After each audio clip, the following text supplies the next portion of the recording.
ദൈവനാമം മഹത്വപ്പെടുമാറാകട്ടെ. സമാധാന സന്ദേശത്തിലൂടെ എന്നെ ശ്രദ്ധിക്കുന്ന എല്ലാ പ്രിയപ്പെട്ടവർക്കും വീണ്ടും വരുന്നവനായ ക്രിസ്തുയേശുവിൻ്റെ നാമത്തിൽ എൻ്റെ സ്നേഹവന്ദനം.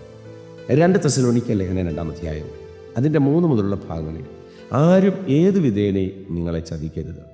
ആദ്യമേ വിശ്വാസത്യാഗം സംഭവിക്കുകയും നാശയോഗ്യൻ അധർമ്മമൂർത്തിയുമായവൻ വെളിപ്പെടുകയും വേണം.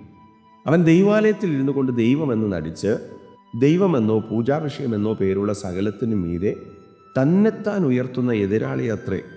നിങ്ങളോട് കൂടെ ഇരിക്കുമ്പോൾ തന്നെ ഞാനിത് നിങ്ങളോട് പറഞ്ഞു എന്ന് ഓർക്കുന്നില്ലയോ?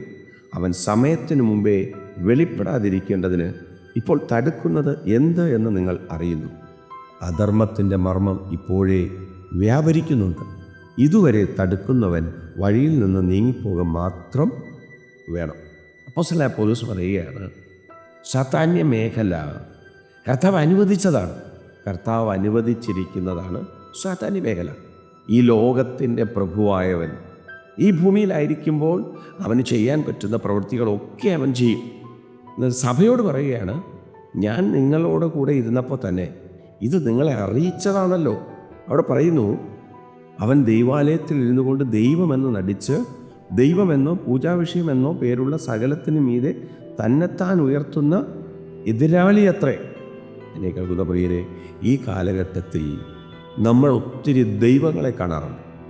ദൈവനാമത്തിൽ കർത്താവിനെ അറിഞ്ഞ് കർത്താവിൻ്റെ വഴിയെ ഇറങ്ങി കർത്താവിൻ്റെ വചനത്തെ അനുസരിച്ച് നടന്നിട്ട് താൻ തന്നെ ദൈവമെന്ന് നടിച്ച് നടക്കുന്ന ഒത്തിരി പേരെ നമുക്ക് കാണാൻ പറ്റും. പ്രിയരെ, ബൈബിൾ പറയുന്നു, നമ്മൾ ഒരിക്കലും തെറ്റിപ്പോകരുത്. വചനത്തെ അടിസ്ഥാനപ്പെടുത്തി മുന്നോട്ട് പോകാൻ പൗലോസ് അതാണ് തെസ്സലോനിക്ക സഭയോട് വ്യക്തമായിട്ട് പറയുന്നു. അധർമ്മത്തിൻ്റെ മർമ്മം ഇപ്പോഴേ വ്യാപരിക്കുന്നുണ്ട്. ഇതുവരെ തടുക്കുന്നവൻ വഴിയിൽ നിന്ന് നീങ്ങിപ്പോക മാത്രം വേണം. അപ്പോൾ അധർമ്മമൂർത്തി വെളിപ്പെട്ട് വരും.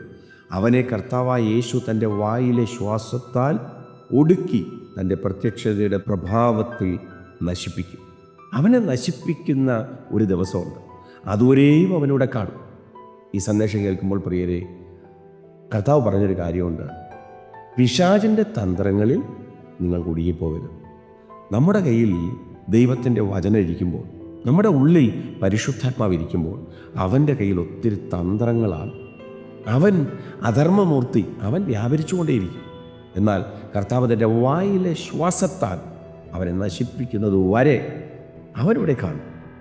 അതുകൊണ്ടാണ് വചനം പറയുന്നത്, അവൻ്റെ പിന്നാലെ നടക്കാതെ കർത്താവിൻ്റെ പിന്നാലെ നടന്ന് കർത്താവിനെ മുറുകെ പിടിച്ച് സാത്താൻ്റെ തലയെ കാൽവരിയിൽ തകർത്ത ആ വിശ്വാസത്തെ മുറുകെ പിടിച്ച് പിശാചിനെ കുടഞ്ഞു കളഞ്ഞ് പ്രത്യാശയോടെ സഞ്ചരിപ്പാൻ ദൈവം കൃപ ചെയ്യട്ടെ. വിശ്വസിക്കുക, പ്രാർത്ഥിക്കുക. ദൈവം വിശ്വസ്തൻ. God bless U.